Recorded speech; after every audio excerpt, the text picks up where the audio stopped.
Hello મિત્રો, આજે સવારમાં આપણે નીકળી ગયા હતા ખેતર જવા માટે. ખેતરે થોડુંક કપાસિયા પૂરાનું કામકાજ છે એના માટે. અને રસ્તામાં આવી ગયું આપણા શેઠનું નસીબ ફાર્મ. એ કોને કોને ખારક ગાતરી જરા કોમેન્ટ કરજો.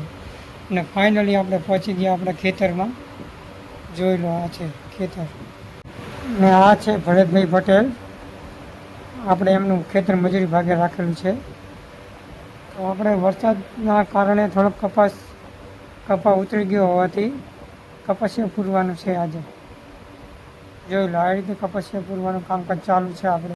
હવે આપણે જે છે ચા બનાવવા માટે હાંઠીઓ વીણી લીધી છે. હાંઠીઓ લીલી છે પણ કંઈ વાંધો નહીં, સળગી જશે. અને આપણે મૂકી દીધો આપણે ચા ભઠ્ઠા ઉપર. ચાને થોડો કુકરવા દઈએ. ફાઇનલી આપણો ચા બની ગયો છે. આપણને ઓલામનો ટોકો પાડી લઈ એ પહેલાં આપણે પણ ચા પી લીધો. એક નંબર ચા બન્યો છે. અને પછી આવી ગયા અલેભાઈને ભેગો ચા પીવા માટે. અલેપ સાથે બિસ્કિટ પણ ખાવા માંડ્યો. નામ પટેલ થોડી લઈને કંઈક મતતા હતા. ધીમો ધીમો વરસાદ ચાલુ થઈ ગયો છે. અને પટેલ ભરતભાઈને લાગી ગઈ તરસ. અલેપને એક લોટો મને પણ ભરી દેજે. મારો હારો નકરા માવો બનાવવા જ રહ્યો. વિડીયો ગમ્યો તો લાઈક, ફોલો અને આપણી યુટ્યુબ ચેનલ યાસીન કુરેશી 4124ને સબસ્ક્રાઈબ જરૂરથી કરજો. મળીએ બીજા બ્લોગમાં.